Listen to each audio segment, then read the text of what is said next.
Rumina Fateally, the co-founder and president of the SPROWT Foundation here in Mozambique. Thank you so much for joining us. Thank you for inviting me. Thank you. What is the SPROWT Foundation? SPROWT Foundation is a Mozambican foundation launched in 2021, approved by the government of Mozambique, a non-profit organization.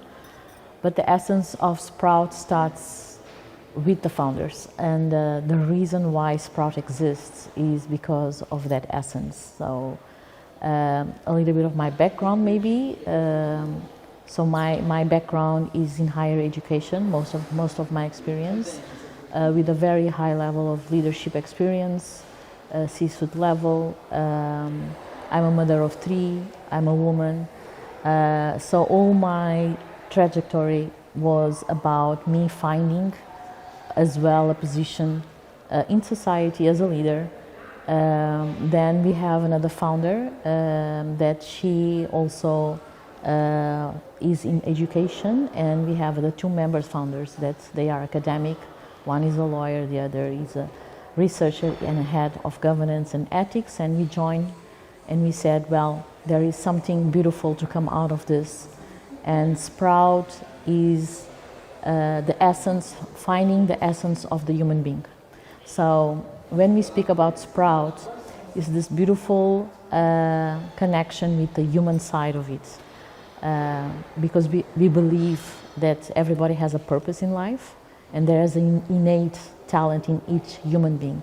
So all our work, it's about that. It's about each person discovering and finding the purpose. The name itself is so positive, SPROWT. SPROWT. Actually, it's a combination of 2 words, S-P-R-O-U-T, sprout, and growth. So it's about seeding and growing. And so we believe that that's the essence. It's if you have the opportunity to receive, you can give back for other person also to have that opportunity. It's beautiful. Is it geared specifically towards women? Not only women. We have 3 strategic pillars.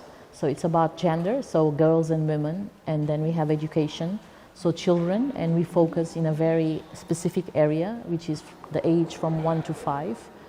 And then we have the area of sustainable development, and we focus in organizations. So basically what we want to do in our work and all our strategic planning in an umbrella of sustainability through actions, it's about what can we do to help to change? And we are aligned with the SDGs, and for that it's very important for us, because we believe that everybody needs to contribute. There's no such thing of organizations or people not to. So yes, SPROWT comes from that essence of putting the other person next to us to say, you can do it as well. And Rumina, is there something of your own personal story that is as well in parallel with the organization? As well. I think every founder brought a little bit of their own story. So we're talking about two women and 2 gents. And my personal story is trying to prove who I am, trying to show who I am, trying to position myself in areas where in the financial world or in the business world are nowadays much more women, but at the time when I started, it was a much more male world. So, and I think as women, we have this inner power to go for what we want. And so this is a little bit of my story. It's coming to 2019 and reflecting of who I am, and bringing SPROWT alive was about taking my experience as a leader, taking my academic experience with my master's, taking my experience as a woman, and it helped to find myself. I found the purpose with SPROWT. So for me, yes, it has a personal touch, and I think that's very important, and because it gives you a lot of strength, inner strength, gives you a lot of self-confidence and peace, and that's what you need to be, 2019 was COVID. Was it related in any way to COVID? Well, I was just coming out of one project where I was involved. I'm a co-founder of a university here in Maputo, a private university, and I was just coming out of that 22-year role. And the COVID came. I was trying to find myself, really. It was all about who I am and trying to figure it out. Okay, I have all this experience, and then I had some friends and family to say that, look, you have so much potential here and there, what's going on? But it was about me. It was not about other people telling me, you can do this or you can do that. It was about, who is Rumina, okay? And so the COVID came, and that was a blessing for me. Unfortunately, it was something that worldwide was devastating. But when I say it was a good thing for me, was because the doors open in terms of the digital world. So platforms, World Economic Forum, we could put ourselves in places and in platforms to hear people around the world, where before it was just physically. So this was a very positive side of it. And for me, that was a blessing. I really relate to what you're saying. I found that COVID for me was a time that I had to sit with myself and perhaps not run away from questions that I had been asking myself for many years, but I had kept myself busy in busyness. Yes. What triggered that for you? As you get more mature, I won't say my age. I'm not saying mine either. As you grow, and I think life puts us everybody in this position of, are you in the right path? Are you doing what you're supposed to do? And because I'm a believer of the universe and the alignment and the balance of the universe, there's always a reason why we're here. Nobody's here extra, you know. So every human being has a potential, an innate talent, a purpose, and that was my time to figure it out mine. Although I was working, I was successful, a mother of 3 children, beautiful children, but still there was something missing along all that. How did you know there was something missing? Where it's an emptiness inside. It's a kind of, you don't feel fulfilled. You are okay. You're not happy internally. And had education for 22 years been enough, filled that emptiness, and suddenly it didn't? Or do you think it was an emptiness that was always there? Well, I don't think it was always there. Maybe mixed. You know, while you grow, you are on your 20s, then you are on your 30s. So you start completing the agenda that it's normalized in our society, which is you study, you graduate, then possibly you will find someone, then you get married, then you have your children, you have a professional life. So I was in that agenda together with other personal work that I do as a volunteer, etc. But I was in that kind of agenda, and sometimes we divert from our path. And I think finding our path is very important, and that's what I had the opportunity to slow down in 2019 and say, okay, Rumina, what's going on? You know, what is going on? And then suddenly, December 2019, one Sunday, the light came, and I found what was the purpose, why I exist, and what I need to do for the people. And so I started putting SPROWT together with the other founders, slowly aligning and putting together. So 2020 for us was very nice because each one took their own way of putting their own strength to SPROWT. And it was lovely because the world almost stopped. And gave you time to do that. And gave me time to study. And understanding a non-profit, third sector business, although it's a non-profit organization, but it is still a social business. It's still a third sector business. So you need to understand how to have a foundation. What is about the foundation? How to put it up? You know, how to manage it? What are the regulations, etc. So it was all about that, and studying and learning, and all the technology was there for me to do that. And what is the purpose? You said you found your life purpose through SPROWT. So what is the purpose of SPROWT? My purpose, honestly, is seeing the other person fulfilling the emptiness that they have. When I speak about SPROWT with leaders and with a lot of people, sometimes I do mentoring to young people, and when I speak, I see that I have a voice that impacts, And with SPROWT, and I see the example today here at the conference that compliments and examples of how the SPROWT is touching them. This is exactly, it's our mission, is to make as much as we can for the other people to feel comfortable and to find themselves. And my purpose is to be in that place, to give back in that way, and to help others the same way I found myself. How do you do it?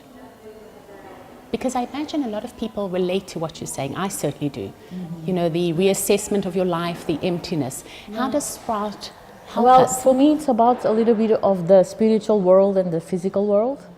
I practice meditation, I practice yoga and Pilates, so that gives me the balance for what I need. And then putting myself in the activities of SPROWT and making sure that if we can help children and group of children to promote them for the education, or create programs where you're going to promote girls and women to become more educated, or we can use our own person to be a role model for someone that looks at you as such. Using that as in a positive way to impact is very important. So it's about being us, it's about being ourselves and giving voice, and SPROWT is leading and growing together. So it's about combining all the forces, the strength with voice, and trying to give that space to the person. So it's a very natural thing to do. It's through, of course, plans, activities, strategies, projects, programs, actions from the formal side of the structure and of the organization, but it's also the combination of us founders putting that essence in each step that we go. So I think that's what we found with SPROWT. What is the difference between what you do and, let's say, another organization that just educates young girls? Maybe, I see a lot of organizations, for example, here in Mozambique, that they do a lot of excellent work. I think I'll speak about SPROWT, and what makes us SPROWT is making sure that, in fact, that when we put an action or a program or a project in place, it's really giving the value of the human being, you know. And for us, that's very important. It's not only about fulfilling deliverables and objectives, not that, but it's also to say, tomorrow we see that person. And I had a lot of experience while I was at the university. Today I receive messages, for example, of students that graduated, and they say, if it wasn't you, and I said, I didn't do anything, but if it wasn't you, I wouldn't finish my degree. And I said, okay, thank you for the compliment, you know. And it's about you just doing your natural, being in your natural state, knowing that you have objectives in terms of the organization to fulfill that. So I think that the essence of what SPROWT does is that it's about us giving ourselves in a very honest and very transparent way for the social work that we're trying to do. Is it about building confidence in the other people? What is it that people lack? Self-confidence, a lot.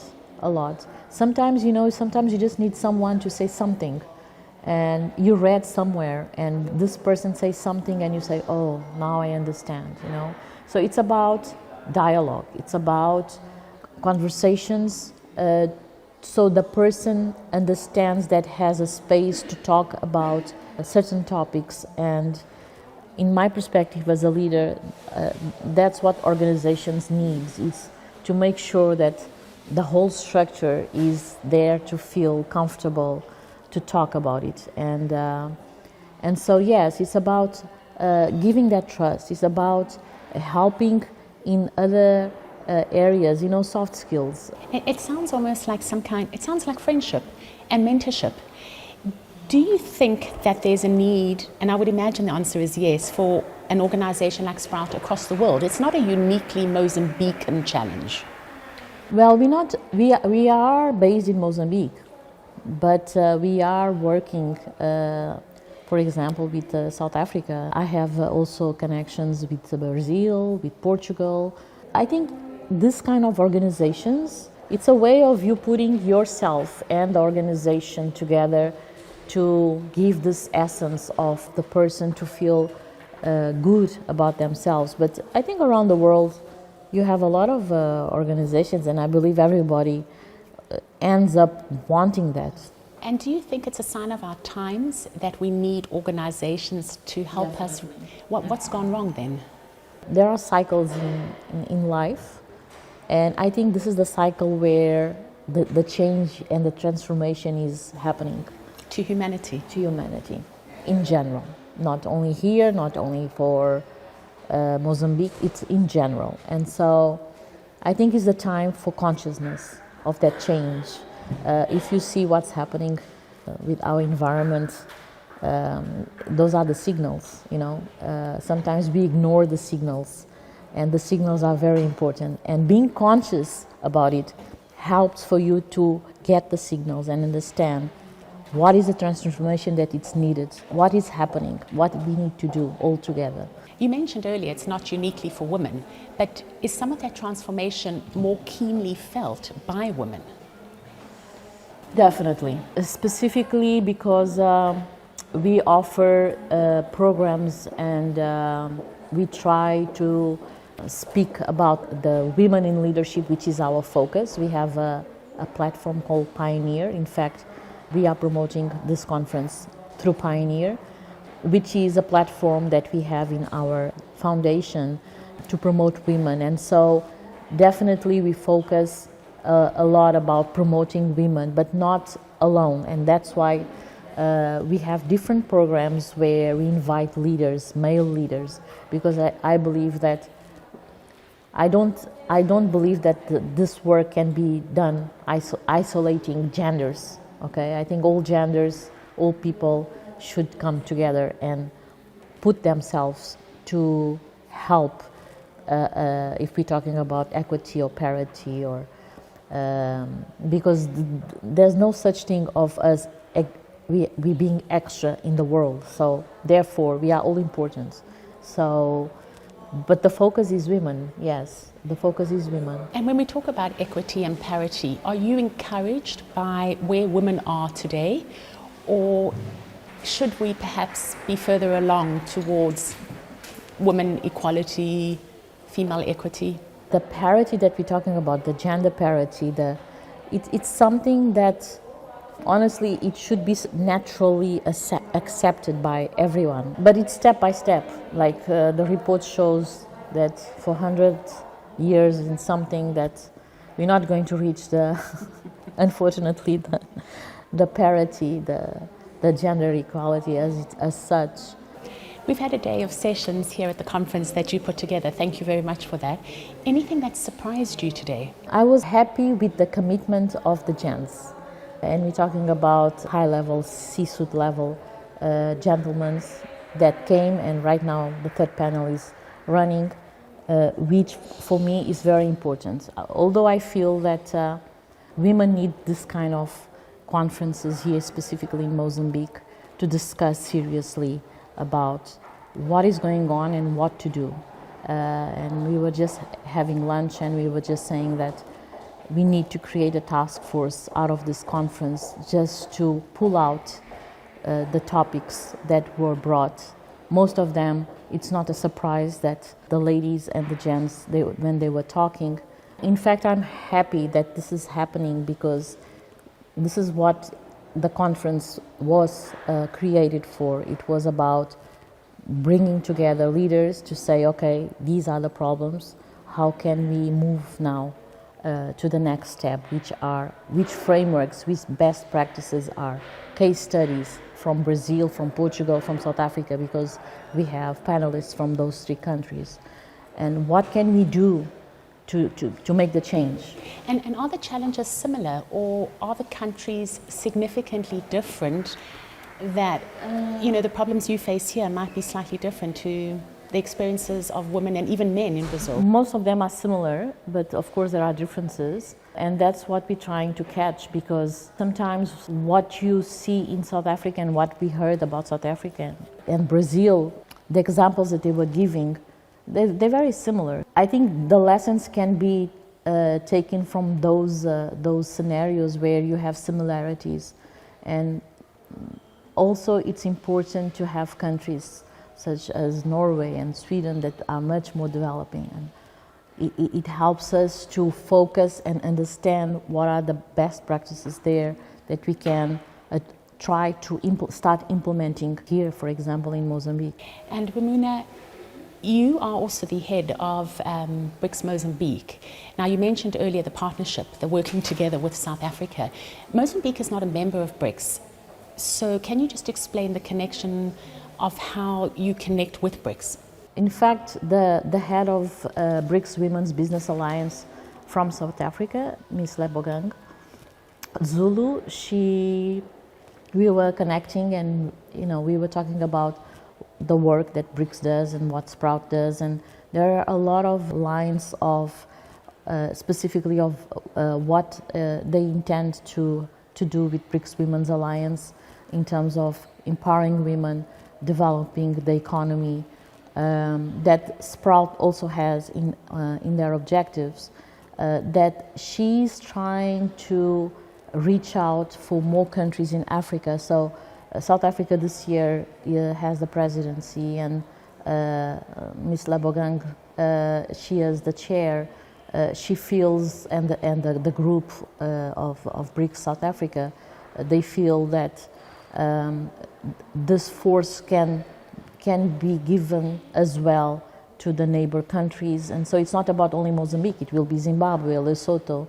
And yes, it was an honor for me to be head of BRICS Women's Alliance in Mozambique, and so my responsibilities are higher now to make sure that in fact the collaboration, the network, the partnerships, the alliances, the best practices, lessons can be exchanged, and we can elevate more women in business, more women in their own companies to promote their own businesses in networks. So I think it's a very positive way of, although Mozambique is not part of BRICS, and that's something completely apart, but the fact that at least having an office here to create this kind of engagement. For example, this conference, it was about SPROWT and BRICS Women's Alliance South Africa partnering strategically to bring, for example, panelists, the member of the government of South Africa from the gender department, to talk about the experience there. So these are the good sides of these international partnerships to strengthening and to bring more development. And you mentioned earlier a kind of task force that would come out of today's conference. What would be some of the items that you would put on that task force that you'll be looking at going forward? This was just a topic on the table this afternoon at lunch, and it was with the panelists from the first panels and the panelists that are speaking now, that there's no point of doing this kind of conference where we have a list of aspects that came out of the summary of each panel and not doing anything. Otherwise, the purpose dies there. So this task force would be definitely taking those points and try to put 2 or 3 to start implementing from frameworks in companies, for example. We know that we have companies here already with good toolkits about diversity and inclusion, about regulations that those companies have. So in the corporate world, bringing those good practices and try to put through workshops, through roundtables, through discussions where we in fact could put that in place to help other companies. Rumina, as a last question, thank you so much for your honesty about your own personal journey that brought you here. For our audience that is listening, particularly our BRICS women, if they feel that they can relate to your story of kind of being stuck and looking for meaning in their life, what can you share with them? I believe that we all have the opportunity to discover the moment where we find our inner strength to find ourselves. And so I would say, don't give up. Don't give up, because each one of us, we have that. And I think that's the best thing I can say, in their own experience, in their own way, but don't give up, because we all have it. It's so encouraging, and it's such a pleasure to talk to you. You talk about the time of COVID, when we all made these friendships and acquaintances all over the world virtually. But I have to say, it's still better to actually meet people in person. Definitely, for sure. And thank you for this opportunity. It's a pleasure. Thank you for having us. Thank you, Paula.